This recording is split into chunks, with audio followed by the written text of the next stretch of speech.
একের পর এক প্রাকৃতিক বিপর্যয় তছনছ করে দিয়েছে সুন্দরবনের একাধিক উপকূল তীরবর্তী এলাকার মাটির নদীর বাঁধগুলি।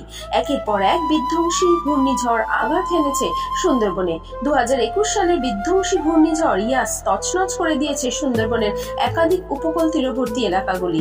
সুন্দরবনের প্রত্যন্ত দ্বীপ মৌসুমী, কলকাতার কাছে পিঠে পর্যটকদের ভ্রমণের অন্যতম ডেস্টিনেশন মৌসুমী দ্বীপ। ঘূর্ণিঝড় ইয়াস তছনছ করে দিয়েছে মৌসুমী দ্বীপের মাটির নদী বাঁধ। মাটির নদী বাঁধ ভেঙে গিয়ে প্লাবিত হয়ে গিয়েছে গোটা এলাকা, জলমগ্ন হয়ে পড়েছিল এলাকাবাসীরা। স্থানীয়দের দীর্ঘদিনের দাবি ছিল কংক্রিটের নদী বাঁধ। কংক্রিটের নদী বাঁধের দাবিতে বারবার আন্দোলনে সামিল হয়েছিল মৌসুমী দ্বীপের মানুষজনেরা। মৌসুমী দ্বীপের স্থানীয়দের মাটির নদী বাঁধ দাবি নিয়ে আইনজীবী রাজেশ ছেত্রী 2021 সালে কলকাতা হাইকোর্টে একটি জনস্বার্থ মামলা দায়ের করেন। দীর্ঘ 4 বছর এই মামলা ফেলার পর অবশেষে কলকাতা হাইকোর্টের বিচারপতি সৌমেন শেঠ ও বিচারপতি স্মিতা দে দাসের এজলাসে ওই মামলার শুনানি হয়। শুধু কংক্রিটের নদীর বাঁধ নয়, মৌসুমী দ্বীপের এলাকাবাসীদের জন্য স্বাস্থ্য থেকে শুরু করে একাধিক দায়ভার নিতে হবে রাজ্য সরকারকে, এমনই শুনানি দেয় বিচারপতি। Gurukul Global School, state-of-the-art infrastructures and schooling for students.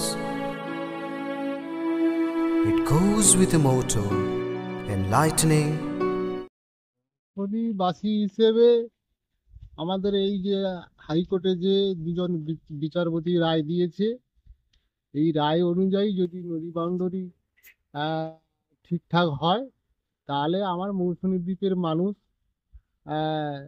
শান্তিতে থাকতে পারবে বা চাষবাস ঠিকঠাক করতে পারবে, বা স্থায়ী নির্মাণ হলে মানুষের মৌসুমী দ্বীপের যারা আমরা বসবাস করি আমাদের উপকার হবে।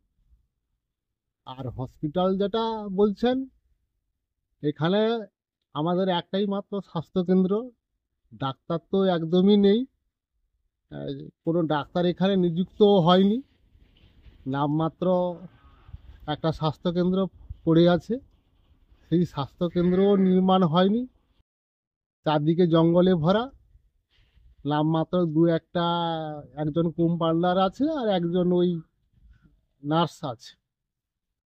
তা এই স্বাস্থ্যকেন্দ্রটা যদি ঠিকঠাক করে নির্মাণ হয় এবং স্থায়ী একটা ডাক্তার আমরা চাইছি, কেননা আমাদের এই যে চারিদিকে নদী বিচ্ছিন্ন এলাকা দ্বীপ,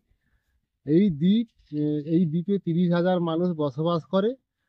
এই মানুষের উপকার হতে হলে একটা স্থায়ী ডাক্তার দরকার এবং হসপিটালটাও নির্মাণ করে ঠিকঠাক করা দরকার।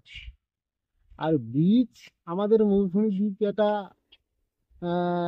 ভূখণ্ডের মধ্যে পড়ে, সেই দ্বীপটা যদি ব্রিজ হয় তাহলে আমাদের এখানকার মানুষ এই রুগী বা বিভিন্ন রকমের সুবিধা, সেটা হচ্ছে সরাসরি রুগীর ক্ষেত্রে হলে দারিংনগর হসপিটাল, কাকদ্বীপ, ডায়মন্ড এই পর্যন্ত যেতে পারবে, বা অন্যান্য বিষয় সবজি চাষ যেগুলো হয় সেগুলো ডাইরেক্ট একদম শহরের দিকে যেতে পারবে। হাইকোর্টের রায় কতটা খুশি? এর দিক থেকে আমরা অনেক খুশি হব যদি সরকার এইটা আমাদের করে থাকে। নদী বাউন্ডারি, হসপিটাল, ব্রিজ এগুলো করলে আমার মৌসুমী দ্বীপবাসীর সবার খুশি, আমাদের খুশি, এবং সরকারের কাছে অনুরোধ করব যাতে এই সমস্ত জিনিসগুলো হয়, হাইকোর্টের নির্দেশ মতো হয়। হ্যাঁ, হাইকোর্টের নির্দেশ মতো হয়। আপনার নাম? আমার নাম সঞ্জয় পাই।